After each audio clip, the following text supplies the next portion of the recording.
میرے بھائی، اللہ کے نبی بد دعا کر رہے ہیں کہ اس آیت کو جو سنے اور غور نہ کرے، اس سے عبرت حاصل نہ کرے، وہ برباد ہو جائے۔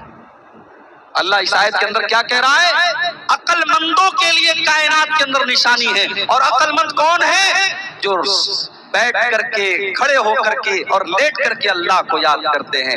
پتہ یہ چلا دنیا کی ڈگری پانے والا اور دنیا میں بڑے بڑے عہدے پانے والا وہ دانشور نہیں ہے، وہ جینیس نہیں ہے، وہ انٹیلیجنٹ نہیں ہے، وہ بدھیمان نہیں ہے۔ بدھیمان وہ ہے، عقل مند وہ ہے، جینیس وہ ہے جو اپنے کریٹر کو پہچانتا ہو، جو اپنے رب کو پہچانتا ہو، جو اپنے رب کے آگے سر نہ جھکائے۔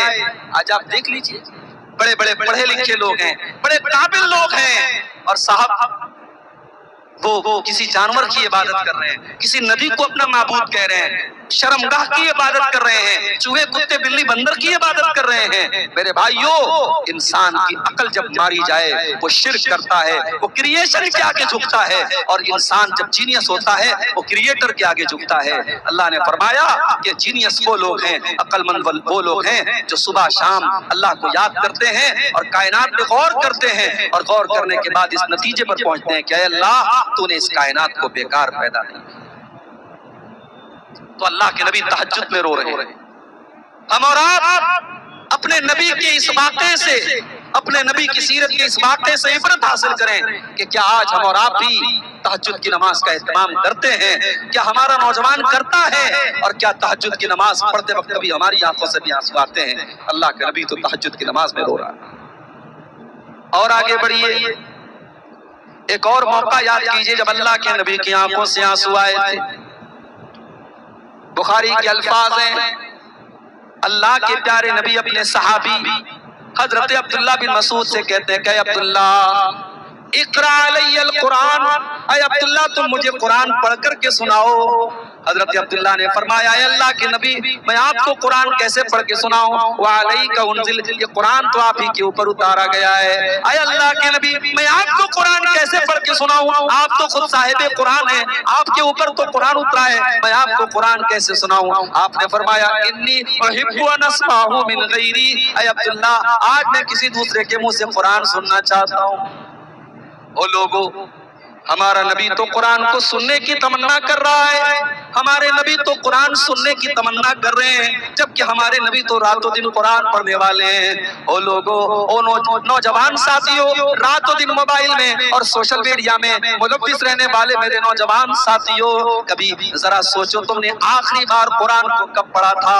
تم نے تو کار کے اندر بھی گانے کو سیٹ کر کے رکھا ہے، تم نے تو موبائل کی کالر ٹیون میں بھی گانے سیٹ کر کے رکھا ہے، جب تم بائک چلاتے ہو تب بھی اپنے کانوں میں ہیڈ فون لگا کر کے گانے سنا کرتے ہو، جب تم کار چلایا کرتے ہو تب بھی تم گانے سنا کرتے ہو۔ اللہ نہ کرے اگر ٹرین کا، کار کا یا بائک کا ایکسیڈنٹ ہو جائے، حادثہ ہو جائے اور اسی حالت میں تمہاری موت ہو جائے تو اللہ کے نبی فرماتے ہیں ان العبد یبعث علی ما مات علیہ، بندہ جس حال میں مرے گا اسی حال میں کل قیامت کے دن اٹھایا جائے گا۔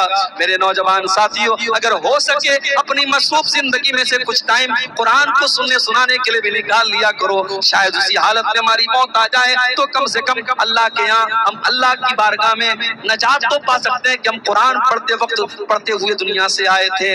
اللہ کے نبی حضرت عبداللہ سے کہہ رہے ہیں عبداللہ جو قرآن پڑھ کے سناؤ، میں دوسرے کے منہ سے قرآن سننا چاہتا ہوں۔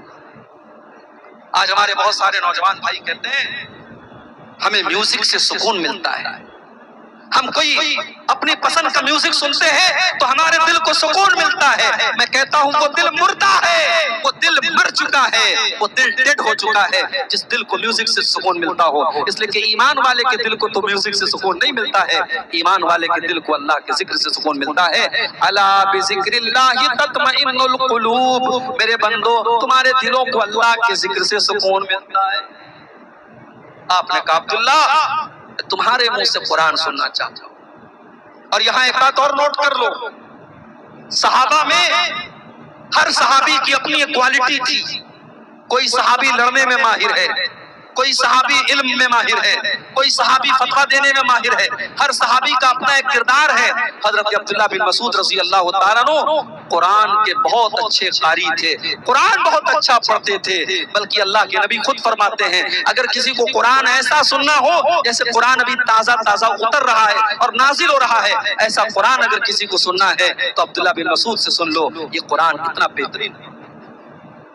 اگر آج آپ کا بچہ قرآن کا حافظ ہے، اگر آج آپ کا بچہ قرآن پڑھ رہا ہے اور تراویح کی نماز میں سینکڑوں اور ہزاروں لوگ آپ کے بچے کے پیچھے تراویح کی نماز پڑھ رہے ہیں، میرے بھائیو یہ خوش قسمتی اور خوش نصیبی کا مقام ہے۔ قرآن کو پڑھنے پڑھانے والے سے بڑا کسی کا مقام نہیں ہے۔ حضرت عبداللہ بن مسعود کہتے ہیں میں اللہ کے نبی کو سورہ نساء پڑھ کے سنانے لگا، میں سورہ نساء کی تلاوت کرنے لگا۔ جب میں سورہ نساء کو پڑھنے لگا تو پڑھتے پڑھتے میں سورہ نساء کی اس آیت کے اوپر پہنچا، فَكَيْفَ إِذَا جِئْنَا مِنْ كُلِّ أُمَّةٍ بِشَهِيدٍ وَجِئْنَا بِكَ عَلَى هَؤُلَاءِ شَهِيدًا۔ اے نبی، اے میرے رسول، ہر امت میں سے ہم ایک گواہ لائیں گے اور اے نبی آپ کی امت کے اوپر ہم آپ کو گواہ بنائیں گے۔ حضرت عبداللہ کہتے ہیں جب میں اس آیت کے اوپر پہنچا اللہ کے نبی نے ہاتھ اٹھا کر کے کہا کہ عبداللہ بس کرو بس کرو، اب روک دو، اب تلاوت روک دو۔ میں نے نظریں اٹھا کے دیکھا فَإِذَا عَيْنَاهُ تَذْرِفَانِ، اللہ کے نبی کی آنکھوں سے آنسو بہ رہے تھے، اللہ کے نبی رو رہے تھے، اللہ کے نبی کی آنکھوں سے آنسو بہ رہے تھے۔ آپ اس لیے رو رہے تھے آپ کو اپنے کندھے پر ڈالی جانے والی ذمہ داری کا احساس تھا، آپ کو یہ احساس تھا اتنی بڑی ذمہ داری اللہ نے میرے کندھے پر ڈالی ہے، میری ساری امت کے بارے میں مجھے گواہ بنایا جائے گا، مجھ سے سوال کیا جائے گا، اس ذمہ داری کے بارے میں سوچ کر کے اللہ کے نبی رو رہے۔ آج کون ذمہ داری کے بارے میں سوچ کے روتا ہے؟ آج تو ہوڑ لگی ہے احد، مجھے امیر بنا دو، مجھے ناظم بنا دو، مجھے خزانچی بنا دو، مجھے مدرسے کا ناظم بنا دو، مجھے مسجد کا متولی بنا دو۔ آج تو صاحب سیاست ہوتی ہے، پالیٹکس ہوتی ہے، لڑتے ہیں جھگڑتے ہیں، خرید و فروخت ہوتی ہے۔ آج تو عہدے اور کرسی کے لیے انسان کسی حد تک گر جاتا ہے۔ میرے بھائیوں، ہمارے نبی نے یہ سبق بھی ہمیں سکھایا کہ عہدے اور ذمہ داری یہ لینا بہت آسان کام ہے، اسے نبھانا بہت مشکل کام ہے۔ اللہ کے نبی اپنی ذمہ داری کے بارے میں سوچ کر کے رو رہے ہیں۔ میرے بھائیوں، آپ کی آنکھوں سے آنسو ہے۔ اور آگے بڑھیے، ایک اور موقع پر اللہ کے نبی کی آنکھوں سے آنسو آئے تھے۔ صحیح مسلم کے الفاظ ہیں، اللہ کے نبی اپنی ماں کی قبر پہ جاتے ہیں، آپ کے ساتھ آپ کے صحابہ بھی ہیں۔ اپنی ماں کو آپ نے 6 سال کی عمر میں کھو دیا تھا۔ او لوگو، یتیم کیا ہوتا ہے یہ کوئی اللہ کے نبی سے پوچھے۔ آپ پیدا ہوئے تو باپ کا سایہ نہ تھا، 6 سال کی عمر میں آپ نے اپنی ماں کو کھو دیا، نہ ماں کا پیار آپ کو ڈھنگ سے ملا، نہ باپ کا سایہ آپ کو ملا۔ آپ تو در یتیم تھے، آپ تو پیدائشی یتیم تھے، آپ سے زیادہ یتیم کا درد کون سمجھ سکتا ہے؟ اسی لیے آپ نے یتیموں کے حقوق بیان کیے، آپ نے یتیموں کی پرورش کرنے والے کو جنت کی خوشخبری سنائی۔ آپ نے فرمایا انا وکافل الیتیم کہاتین، آپ نے اپنی 2 انگلیوں سے اشارہ کر کے فرمایا یتیم کی پرورش کرنے والا، یتیم کو پالنے والا، یتیم کا خیال رکھنے والا جنت میں محمد رسول اللہ کے ساتھ جائے گا۔ جس طریقے سے یہ دونوں انگلیاں ایک دوسرے کے ساتھ جڑی ہوئی ہیں، ملی ہوئی ہیں، یتیم کی پرورش کرنے والا بھی جنت میں اپنے نبی کے ساتھ جائے گا۔ یتیم کے حقوق آپ کا بیان ہے۔ آج برسوں کے بعد آپ کا گزر اپنی ماں کی قبر کے پاس سے ہو رہا ہے، آپ کے ساتھ صحابہ کرام کی ایک جماعت بھی ہے۔ میرے پیارے ساتھیوں، یتیم تو اس بچے کو کہتے جو ابھی نابالغ ہو، اللہ کے نبی کی عمر تو 40-50 سال کے پار ہو چکی ہے۔ آج آپ کا بچپن نہیں ہے، آج آپ کی جوانی نہیں ہے، جوانی کے بعد کا پیریڈ ہے۔ پھر بھی جب اپنی ماں کی قبر کے پاس سے آپ گزرتے ہیں، ماں کی ممتا آپ کو یاد آ جاتی ہے، ماں کا پیار آپ کو یاد آ جاتا ہے، ماں کو کھونے کا احساس آپ کو یاد آ جاتا ہے۔ حدیث کے الفاظ ہیں فبکا وابکا من حولہ، اللہ کے نبی رونے لگتے ہیں، اپنی ماں کو یاد کر کے آپ رونے لگتے ہیں، اور آپ کے آس پاس جتنے صحابہ کرام ہوتے ہیں ان کی آنکھوں سے بھی آنسو بہنے لگتے ہیں، وہ صحابہ کرام بھی رونے لگتے ہیں۔ میرے بھائیو، اگر آپ کی ماں زندہ ہے، زندگی میں ماں کی قدر کرو، مرنے کے بعد ماں یاد آئے گی، وہ کام جو آپ کی ماں نے کیا ہے دنیا میں کوئی نہیں کر سکتا۔ میرے بھائی، مرنے کے بعد لاکھ اپنی ماں کی طرف سے مسجد میں چندہ دیتے رہو، مدرسے میں چندہ دیتے رہو، ٹیوب ویل لگواتے رہو، کوئی مطلب نہیں ہے اگر اس ماں کی زندگی میں آپ نے ماں کا خیال نہیں رکھا۔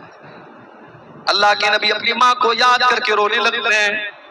اس کے بعد آپ اپنے صحابہ سے کہتے ہیں کہ اے میرے صحابہ، میں نے اللہ سے اجازت مانگی تھی ان استغفر لأمی، میں اپنی ماں کے لیے مغفرت کی دعا کرنا چاہتا ہوں۔ اللہ نے مجھے اپنی ماں کے لیے مغفرت کی دعا کرنے کی اجازت دی۔ اللہ کے نبی اس کائنات میں اللہ کے سب سے محبوب بندے ہیں، مگر یہاں پر آپ بھی مجبور ہو جاتے ہیں، آپ اپنی ماں کے لیے مغفرت کی دعا نہیں کر سکتے۔ او میرے بھائیوں، اگر آپ کی ماں مسلمان ہے، آپ کا باپ مسلمان ہے، اللہ نے آپ کی ماں کو مسلمان بنایا، آپ کے باپ کو مسلمان بنایا، تو یہ بہت خوش نصیبی کی بات ہے۔ یہ وہ چیز ہے جو آپ کے نبی کو بھی نصیب نہیں ہو پائی۔ اللہ کے نبی اپنی ماں کے لیے مغفرت کی دعا نہیں کر سکتے۔ ہمارے ایک دوست ہیں ممبئی کے، رہنے والے یو پی کے ہیں، ممبئی میں رہتے ہیں وہ۔ پہلے وہ بیچارے غیر مسلم تھے، اب انہوں نے اسلام قبول کر لیا، بڑا اچھا دعوت کا کام کرتے ہیں، دین کا کام کرتے ہیں۔ کبھی کبھی ان سے ملاقات ہوتی ہے تو میں ان سے پوچھتا ہوں کہ کیا آپ کے ماں باپ بھی اسلام انہوں نے قبول کر لیا، مسلمان ہو گئے؟ میں دیکھتا ہوں ان کی آنکھوں میں آنسو آ جاتے ہیں میرے بھائی، وہ رونے لگتے ہیں اور کہتے ہیں شیخ دعا کیجیے اللہ میری ماں کو ہدایت دے دے، باپ تو مر گیا ہے، ماں زندہ ہے، میں سمجھا رہا ہوں، ماں کو راستے پہ لانے کی کوشش کر رہا ہوں، بس دعا کیجیے اللہ میری ماں کو ہدایت دے دے۔ میرے بھائیوں، ایک اولاد کے لیے اس سے بڑھ کے تکلیف کی کوئی بات نہیں ہے کہ جب وہ اللہ کی بارگاہ میں دعا کے لیے ہاتھ اٹھائے تو اپنی ماں کے لیے دعا نہیں کر سکتا، اپنے باپ کے لیے دعا نہیں کر سکتا، اس سے بڑی بد نصیبی کی کوئی بات نہیں ہے۔ میرے بھائیو، اگر آپ کی ماں مسلمان ہے، آپ کا باپ مسلمان ہے، یہ بڑی خوش نصیبی کی بات ہے۔ اللہ کا شکر ادا کیجئے۔ اللہ کے پیارے حبیب فرماتے ہیں میں نے اپنے رب سے اجازت مانگی کہ اے اللہ، میں اپنی ماں کے لیے مغفرت کی دعا کرنا چاہتا ہوں، اللہ نے اجازت نہیں دی، اور پھر میں نے اللہ سے اجازت مانگی کہ میں اپنی ماں کی قبر پہ جانا چاہتا ہوں، اپنی ماں کی قبر کو دیکھنا چاہتا ہوں، اللہ نے اجازت دے دی۔ تو اے لوگوں، تم بھی قبرستان جایا کرو اور قبروں پر جایا کرو، فَإِنَّهَا تُذَكِّرُكُمُ الْآخِرَةَ، قبرستان جانے سے موت کی اور آخرت کی یاد آتی ہے۔ لیکن یہاں یہ بھی بتا دوں میں آپ کو، ہمارے ہندوستان میں شاید آپ کے کٹیہار کے علاقے میں اور سیمانچل کے علاقے میں یہ چیزیں آپ کو کم ملیں گی، اللہ کا شکر ہے۔